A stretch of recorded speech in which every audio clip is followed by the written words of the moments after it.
Selamat siang teman-teman. Kami dari kelompok 4 yang beranggotakan Felixman Butar-Butar dengan NIM 4193530004. Lalu Hana Gabriel Sri Rani Manurung dengan NIM 4193230015. Lalu Mesianti Simanjuntak dengan NIM 4192230004. Dan yang terakhir adalah Putri Wulandari Spotar dengan NIM 4192530012. Kami di sini akan menjelaskan tentang materi teori graph, yaitu matching graph. Baik, untuk selanjutnya akan dijelaskan oleh saudari Mesianti Simanjuntak.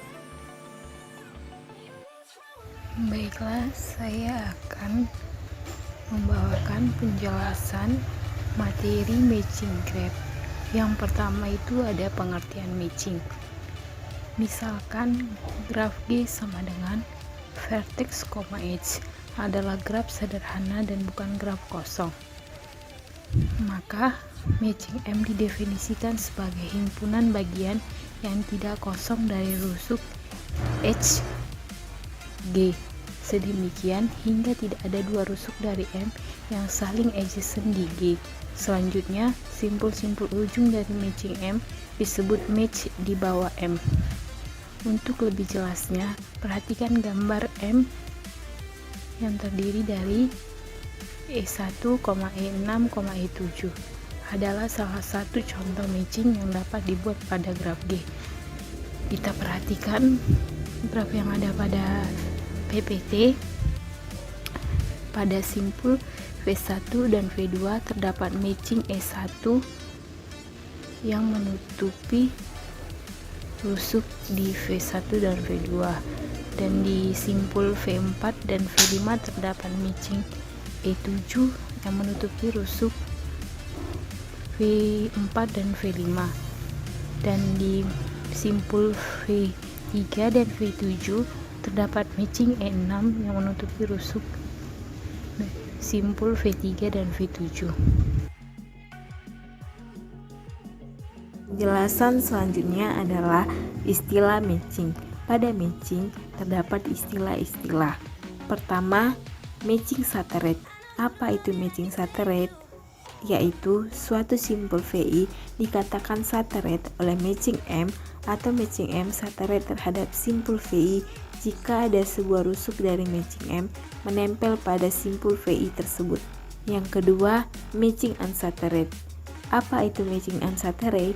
Yaitu suatu simpul VI dikatakan unsaterait oleh matching M atau matching M unsaterait terhadap simpul VI jika tidak ada sebuah rusuk dari matching M menempel pada simpul VI tersebut. Yang ketiga, matching sempurna. Apa itu matching sempurna? Yaitu suatu matching M pada graf G dikatakan matching sempurna jika M matching sempurna pada graf G, maka setiap titik di G adalah matching saterait. Mari kita perhatikan gambar pertama pada layar. Pada gambar pertama terdapat simpul V1 dan V2. Simpul V1 dan V2 dikatakan saterait karena pada rusuknya menempel matching M yang diberi nama E1.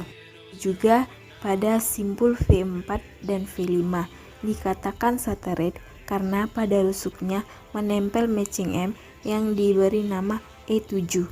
Dan simpul V3 dan V6 dikatakan saterait karena pada rusuknya menempel matching M yang diberi nama E6. Mari kita perhatikan gambar kedua pada layar. Pada gambar kedua terdapat simpul V1. Simpul V1 pada gambar kedua dikatakan unsaterait karena pada rusuknya tidak menempel matching M. Pada gambar kedua, matching M ditandakan dengan garis tebal. Kembali kita ke gambar yang pertama pada layar. Pada gambar, semua simpul saterait oleh matching M, maka graf pada gambar merupakan contoh matching sempurna. Dan kembali kita ke gambar yang kedua. Karena V1 yang tidak saterait oleh matching M, maka graf pada gambar kedua bukan contoh matching sempurna.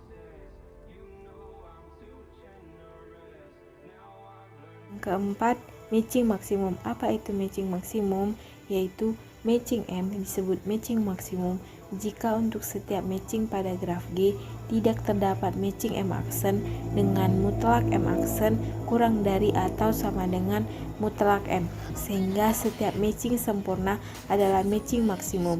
Namun sebaliknya, jika M adalah matching maksimum, belum tentu M merupakan matching sempurna.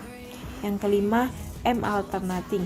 Apa itu M alternating? Yaitu misalkan M adalah matching dan P adalah lintasan pada graf G, maka lintasan P disebut M alternating jika rusuk-rusuk pada P terbentang dalam M dan berada pada H graf G bagian matching. Dengan kata lain, rusuknya bergantian antara matching dan H graf G bagian matching.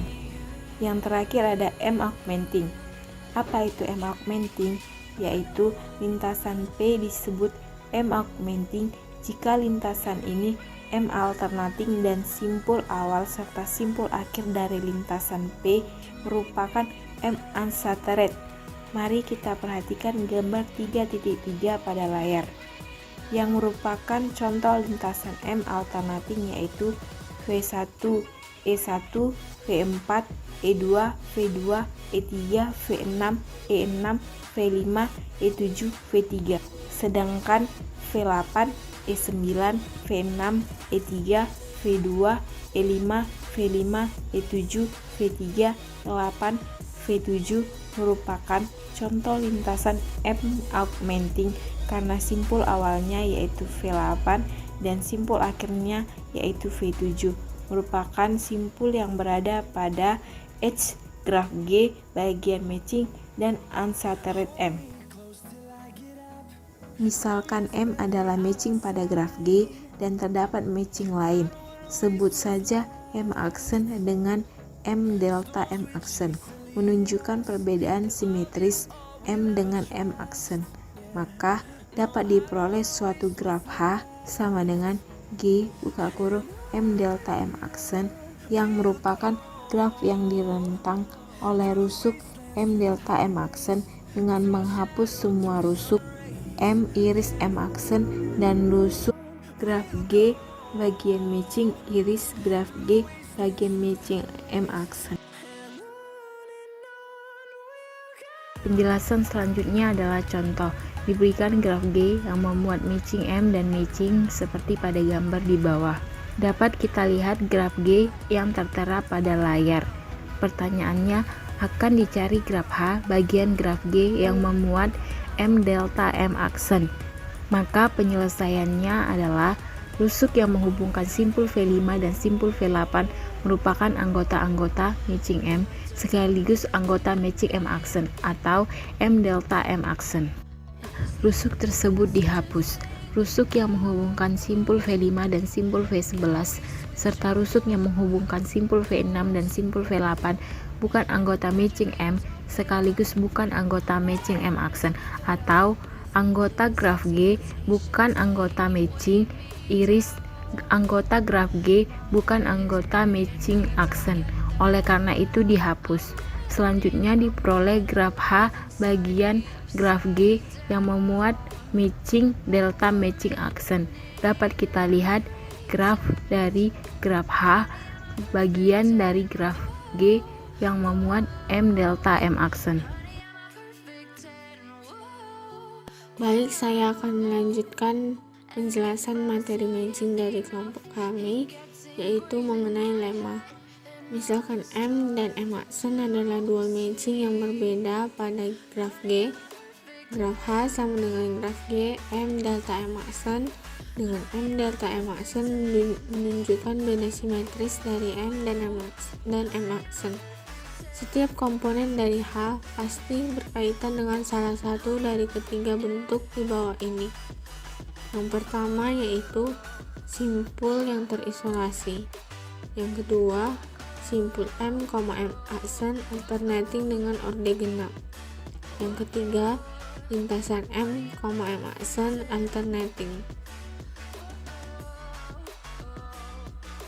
Untuk pembuktian dari lemma tersebut, Misalkan V adalah himpunan simpul dan E adalah himpunan rusuk pada graf G, dengan M dan M aksen adalah dua matching yang berbeda, maka akan terdapat 3 kasus. Yang pertama, simpul yang berinsiden dengan rusuk M iris M aksen atau rusuk G per M iris G per M aksen, tetapi tidak berinsiden dengan matching M maupun matching M aksen, maka pada graf H simpul tersebut merupakan simpul yang terisolasi. Bisa kita lihat graf G dengan dua matching, yaitu matching M yang ditandai dengan garis tebal dan matching M aksen yang ditandai dengan garis yang putus-putus.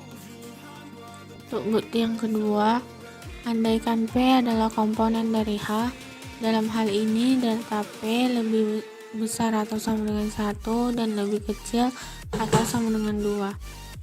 Jika semua simpul pada P mempunyai derajat 2, maka masing-masing simpulnya berinsiden dengan satu rusuk pada M dan satu rusuk pada M aksen. Maka dapat disimpulkan bahwa siklus M, M aksen alternating dengan orde genap.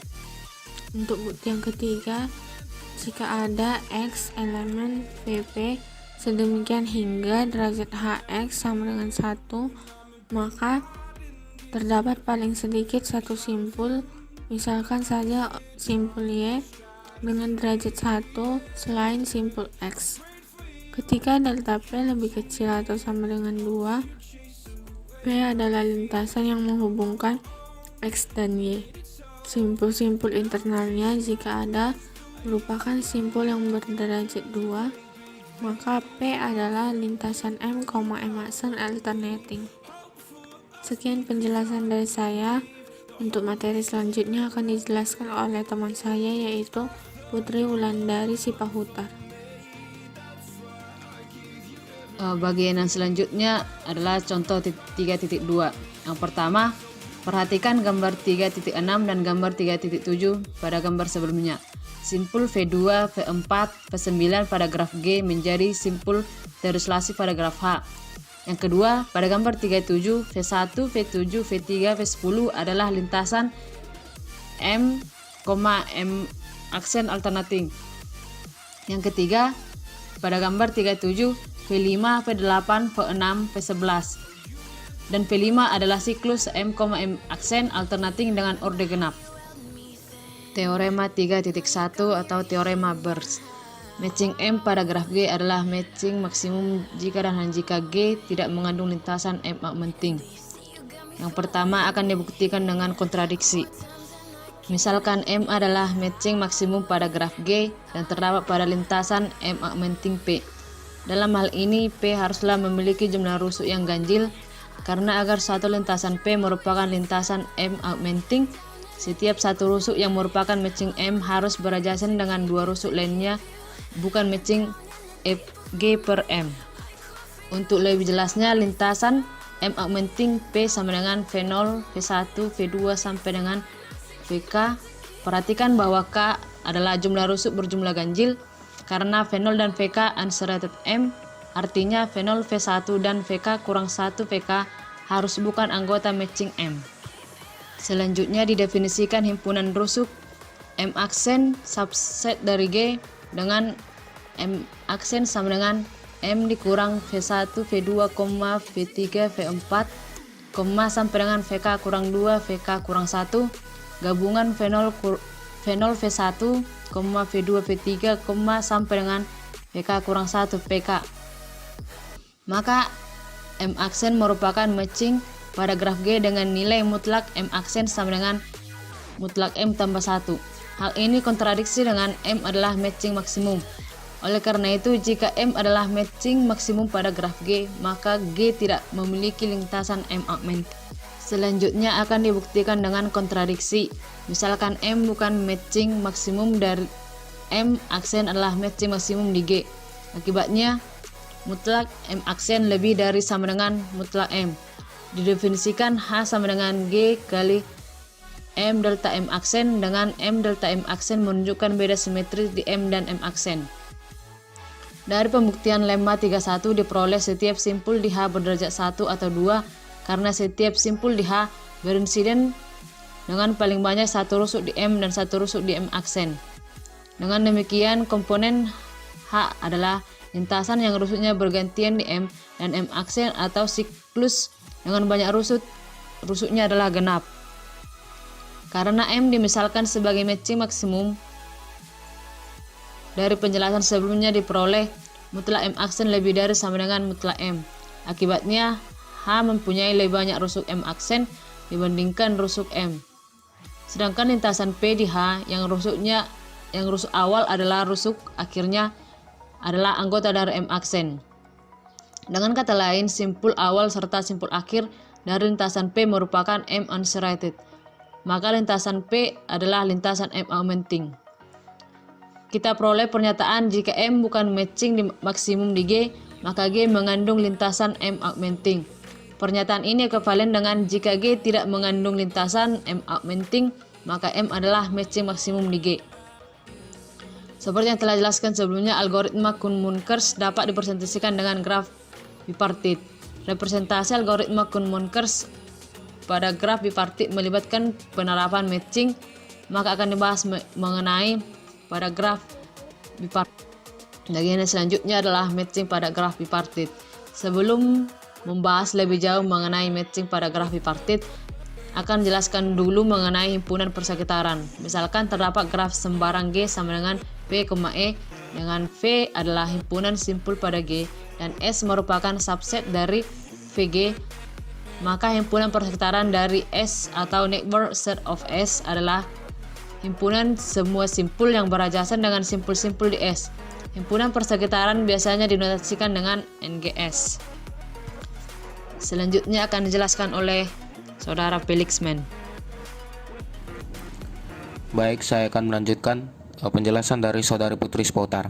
Misalkan S sama dengan Z iris X dan T sama dengan Z iris Y, maka diperoleh simpul pada S per U matched di bawah M aksen dengan simpul pada T, sehingga subsetnya dari nilai mutlak T, nilai mutlak S, NGS. Lebih tepatnya lagi, NGS sama dengan T, karena setiap simpul di NGS terhubung ke U oleh lintasan M ke alternating.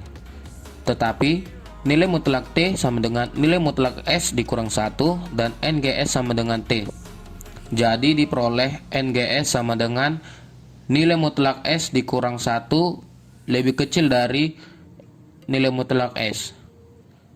Hal ini kontradiksi dengan pernyataan nilai mutlak S lebih kecil sama dengan nilai mutlak NGS. Maka haruslah G memiliki matching yang saturated terhadap simpul di X. Akibat 1. Teorema Marriage-Frobenius. Graf bipartit G dengan bipartit XY memiliki matching sempurna jika dan hanya jika nilai mutlak X sama dengan nilai mutlak Y dan nilai mutlak S lebih kecil sama dengan NGS untuk setiap S subset X atau Y. Akibat 2. Konik. Jika G adalah graf bipartit K-regular dengan K lebih besar dari 0, maka G memiliki sebuah matching sempurna. Buktinya, misalkan G adalah graf bipartit K-regular dengan bipartisi XY. Karena G adalah K-regular, maka K nilai mutlak X sama dengan nilai mutlak Y sama dengan K nilai mutlak Y. Karena K lebih besar dari 0, maka nilai mutlak X sama dengan nilai mutlak Y. Misalkan S subset dari X dengan H1 adalah himpunan rusuk yang berinsiden dengan simpul di S dan H2 adalah himpunan simpul yang berinsiden dengan simpul di NGS. Maka berdasarkan definisi NGS diperoleh H1 subset dari H2. Oleh karena itu diperoleh K nilai mutlak NGS sama dengan nilai mutlak H2 lebih besar sama dengan nilai mutlak H2 sama dengan K nilai mutlak S. Selanjutnya hal ini menunjukkan NGS lebih besar sama dengan nilai mutlak S. Maka berdasarkan teorema teorema 32, teorema atau lebih sering disebut teorema Hall, diperoleh pernyataan bahwa G memiliki matching M yang saturates terhadap setiap simpul di X. Dan karena nilai mutlak X sama dengan nilai mutlak Y, maka M adalah matching sempurna. Sekian penjelasan kami dari materi matching graph. Kami dari kelompok 4 mengucapkan banyak terima kasih kepada teman-teman yang sudah menonton video penjelasan ini yang tidak sempurna ini dari awal sampai akhir. Atas perhatiannya kami mengucapkan banyak-banyak terima kasih.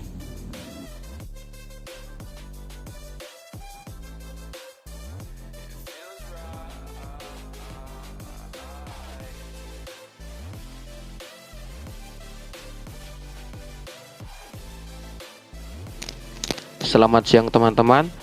Kami dari kelompok 4 yang beranggotakan Felixman Butar-Butar dengan NIM 41935300004, lalu Hana Gabriel Sri Rani Manurung dengan NIM 41932300015, lalu Mesianti Simanjuntak dengan NIM 41922300004, dan yang terakhir adalah Putri Wulandari Spautar dengan NIM 41925300012.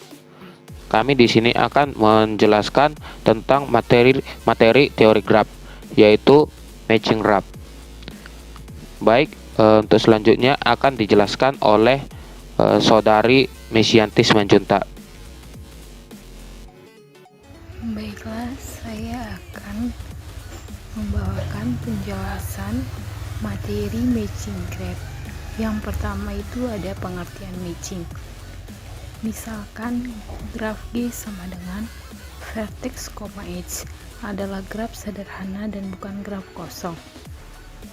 Maka matching M didefinisikan sebagai himpunan bagian yang tidak kosong dari rusuk H G. Sedemikian hingga tidak ada dua rusuk dari M yang saling adjacent di G. Selanjutnya, simpul-simpul ujung dari matching M disebut match di bawah M. Untuk lebih jelasnya, perhatikan gambar M yang terdiri dari E1, E6, E7 adalah salah satu contoh matching yang dapat dibuat pada graf G. Kita perhatikan graf yang ada pada PPT.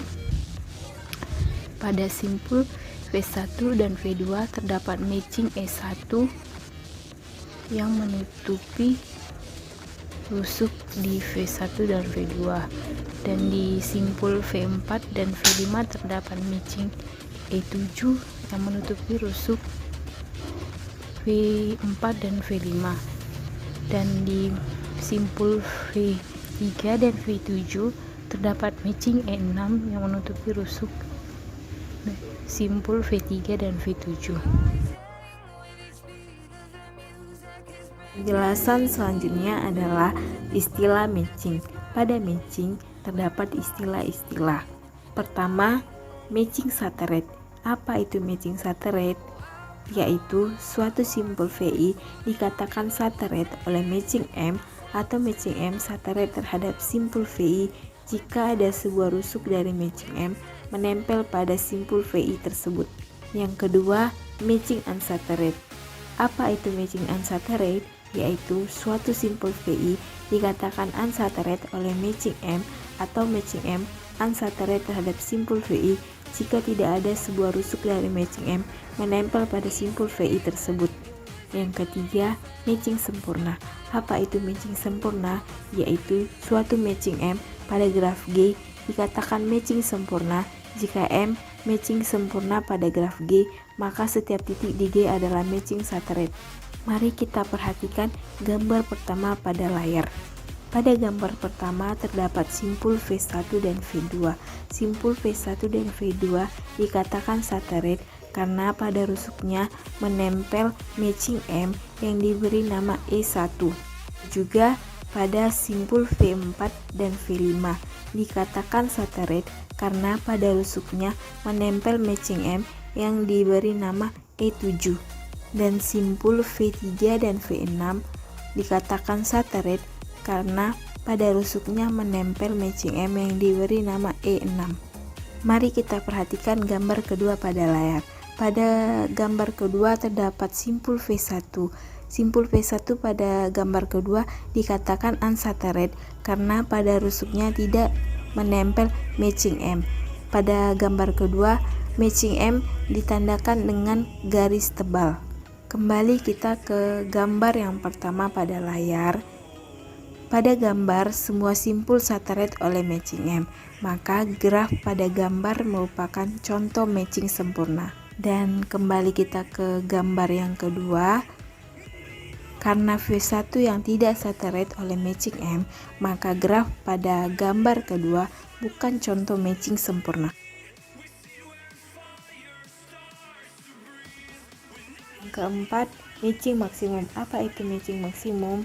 Yaitu matching M disebut matching maksimum jika untuk setiap matching pada graf G tidak terdapat matching M aksen dengan mutlak M aksen kurang dari atau sama dengan mutlak M, sehingga setiap matching sempurna adalah matching maksimum. Namun sebaliknya, jika M adalah matching maksimum, belum tentu M merupakan matching sempurna. Yang kelima, M alternating. Apa itu M alternating? Yaitu misalkan M adalah matching dan P adalah lintasan pada graf G, maka lintasan P disebut M alternating jika rusuk-rusuk pada P terbentang dalam M dan berada pada X graf G bagian matching. Dengan kata lain, rusuknya bergantian antara matching dan X graf G bagian matching. Yang terakhir ada M augmenting. Apa itu M augmenting? Yaitu lintasan P disebut M augmenting jika lintasan ini M alternating dan simpul awal serta simpul akhir dari lintasan P merupakan M unsaturated. Mari kita perhatikan gambar 3.3 pada layar yang merupakan contoh lintasan M alternating, yaitu V1, E1, V4, E2, V2, E3, V6, E6, V5, E7, V3. Sedangkan V8, E9, V6, E3, V2, E5, V5, E7, V3, E8, V7 merupakan contoh lintasan M augmenting karena simpul awalnya yaitu V8 dan simpul akhirnya yaitu V7 merupakan simpul yang berada pada H graf G bagian matching dan unsaturated M. Misalkan M adalah matching pada graf G dan terdapat matching lain, sebut saja M aksen dengan M delta M aksen, menunjukkan perbedaan simetris M dengan M aksen. Maka dapat diperoleh suatu graf H sama dengan G buka kurung M delta M aksen yang merupakan graf yang direntang oleh rusuk M delta M aksen dengan menghapus semua rusuk M iris M aksen dan rusuk graf G bagian matching iris graf G bagian matching M aksen. Penjelasan selanjutnya adalah contoh. Diberikan graf G yang memuat matching M dan matching seperti pada gambar di bawah. Dapat kita lihat graf G yang tertera pada layar. Pertanyaannya, akan dicari graf H bagian graf G yang memuat M delta M aksen. Maka penyelesaiannya adalah rusuk yang menghubungkan simpul V5 dan simpul V8 merupakan anggota-anggota matching M sekaligus anggota matching M aksen atau M delta M aksen. Rusuk tersebut dihapus. Rusuk yang menghubungkan simpul V5 dan simpul V11 serta rusuk yang menghubungkan simpul V6 dan simpul V8 bukan anggota matching M sekaligus bukan anggota matching M aksen atau anggota graf G bukan anggota matching iris Anggota graf G bukan anggota matching aksen, oleh karena itu dihapus. Selanjutnya diperoleh graf H bagian graf G yang memuat matching delta matching aksen. Dapat kita lihat graf dari graf H bagian dari graf G yang memuat M delta M aksen. Baik, saya akan melanjutkan penjelasan materi matching dari kelompok kami, yaitu mengenai lemma. Misalkan M dan M aksen adalah dua matching yang berbeda pada graf G. Graf H sama dengan graf G, M delta M aksen dengan M delta M aksen menunjukkan beda simetris dari M dan M aksen. Setiap komponen dari H pasti berkaitan dengan salah satu dari ketiga bentuk di bawah ini. Yang pertama yaitu simpul yang terisolasi. Yang kedua, simpul M, M aksen alternating dengan orde genap. Yang ketiga, lintasan M, M aksen alternating. Untuk pembuktian dari lemma tersebut, misalkan V adalah himpunan simpul dan E adalah himpunan rusuk pada graf G dengan M dan M aksen adalah dua matching yang berbeda, maka akan terdapat tiga kasus. Yang pertama, simpul yang berinsiden dengan rusuk M iris M aksen atau rusuk G per M iris G per M aksen, tetapi tidak berinsiden dengan matching M maupun matching M aksen, maka pada graf H simpul tersebut merupakan simpul yang terisolasi. Bisa kita lihat graf G dengan dua matching, yaitu matching M yang ditandai dengan garis tebal dan matching M aksen yang ditandai dengan garis yang putus-putus. Untuk bukti yang kedua, andaikan P adalah komponen dari H, dalam hal ini delta P lebih besar atau sama dengan 1 dan lebih kecil atau sama dengan 2. Jika semua simpul pada P mempunyai derajat 2, maka masing-masing simpulnya berinsiden dengan satu rusuk pada M dan satu rusuk pada M aksen. Maka dapat disimpulkan bahwa siklus M, M aksen alternating dengan orde genap.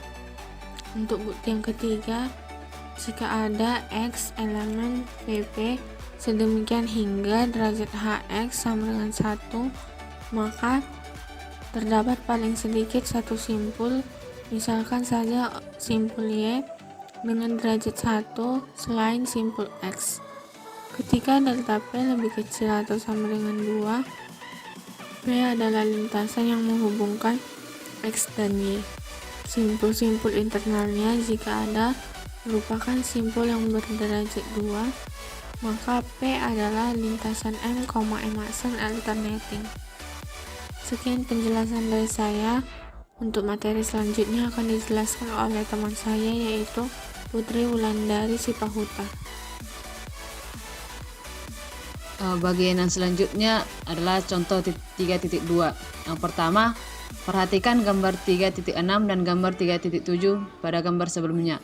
Simpul V2, V4, V9 pada graf G menjadi simpul terisolasi pada graf H.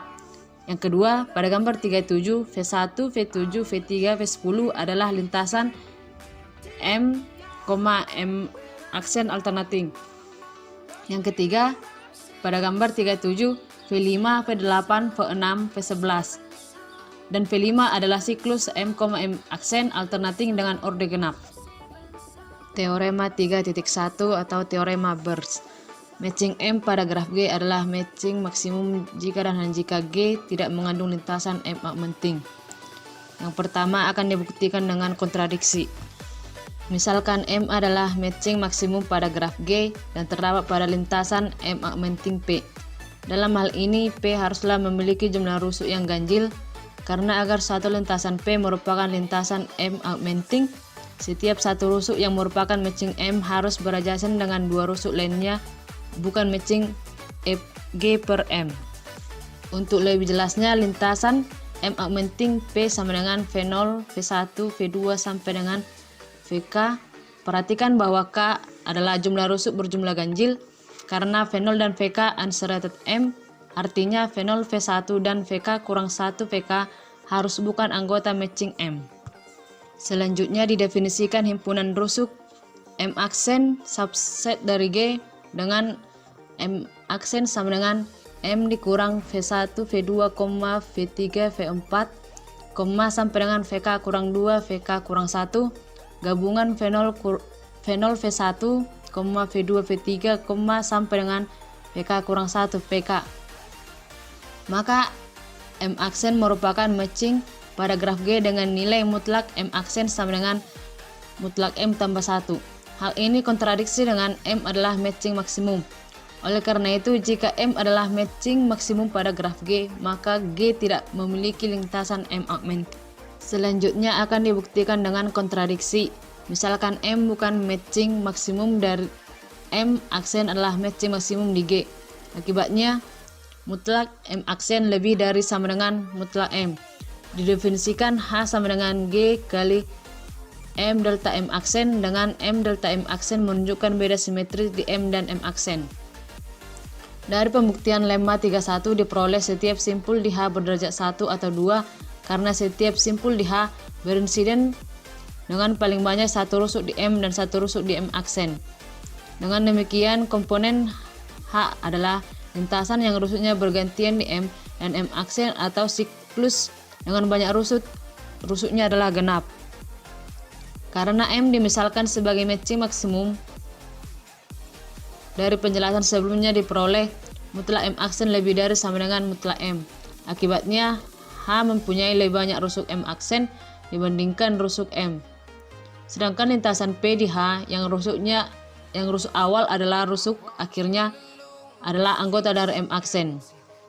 Dengan kata lain, simpul awal serta simpul akhir dari lintasan P merupakan M unserited. Maka lintasan P adalah lintasan M augmenting. Kita peroleh pernyataan jika M bukan matching di maksimum di G, maka G mengandung lintasan M augmenting. Pernyataan ini ekivalen dengan jika G tidak mengandung lintasan M augmenting, maka M adalah matching maksimum di G. Seperti yang telah dijelaskan sebelumnya, algoritma Kuhn-Munkers dapat dipresentasikan dengan graf bipartit. Representasi algoritma Kuhn-Munkers pada graf bipartit melibatkan penerapan matching, maka akan dibahas mengenai pada graf bipartit. Bagian selanjutnya adalah matching pada graf bipartit. Sebelum membahas lebih jauh mengenai matching pada graf bipartit, akan jelaskan dulu mengenai himpunan persekitaran. Misalkan terdapat graf sembarang G sama dengan V, E, dengan V adalah himpunan simpul pada G dan S merupakan subset dari VG, maka himpunan persekitaran dari S atau neighbor set of S adalah himpunan semua simpul yang berajasan dengan simpul-simpul di S. Himpunan persekitaran biasanya dinotasikan dengan NGS. Selanjutnya akan dijelaskan oleh Saudara Felixman.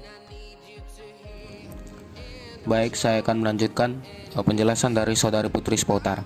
Misalkan S sama dengan Z iris X dan T sama dengan Z iris Y, maka diperoleh simpul pada S per U matched di bawah M aksen dengan simpul pada T, sehingga subsetnya dari nilai mutlak T, nilai mutlak S, NGS. Lebih tepatnya lagi, NGS sama dengan T, karena setiap simpul di NGS terhubung ke U oleh lintasan M ke alternating. Tetapi nilai mutlak T sama dengan nilai mutlak S dikurang 1 dan NGS sama dengan T. Jadi diperoleh NGS sama dengan nilai mutlak S dikurang 1 lebih kecil dari nilai mutlak S. Hal ini kontradiksi dengan pernyataan nilai mutlak S lebih kecil sama dengan nilai mutlak NGS. Maka haruslah G memiliki matching yang saturated terhadap simpul di X. Akibat 1. Teorema Marriage-Frobenius. Graf bipartit G dengan bipartit XY memiliki matching sempurna jika dan hanya jika nilai mutlak X sama dengan nilai mutlak Y dan nilai mutlak S lebih kecil sama dengan NGS untuk setiap S subset X atau Y akibat 2 konik. Jika G adalah graf bipartit K regular dengan K lebih besar dari 0, maka G memiliki sebuah matching sempurna. Buktinya, misalkan G adalah graf bipartit K regular dengan bipartisi XY. Karena G adalah K regular, maka K nilai mutlak X sama dengan nilai mutlak Y sama dengan K nilai mutlak Y. Karena K lebih besar dari 0, maka nilai mutlak X sama dengan nilai mutlak Y. Misalkan S subset dari X dengan H1 adalah himpunan rusuk yang berinsiden dengan simpul di S, dan H2 adalah himpunan simpul yang berinsiden dengan simpul di NGS. Maka berdasarkan definisi, NGS diperoleh H1 subset dari H2. Oleh karena itu diperoleh K nilai mutlak NGS sama dengan nilai mutlak H2 lebih besar sama dengan nilai mutlak H2 sama dengan K nilai mutlak S. Selanjutnya hal ini menunjukkan NGS lebih besar sama dengan nilai mutlak S. Maka berdasarkan teorema Teorema 32, teorema atau lebih sering disebut teorema Hall, diperoleh pernyataan bahwa G memiliki matching M yang saturates terhadap setiap simpul di X. Dan karena nilai mutlak X sama dengan nilai mutlak Y, maka M adalah matching sempurna. Sekian penjelasan kami dari materi matching graph. Kami dari kelompok 4 mengucapkan banyak terima kasih kepada teman-teman yang sudah menonton video penjelasan ini yang tidak sempurna ini dari awal sampai akhir. Atas perhatiannya kami ucapkan banyak-banyak terima kasih.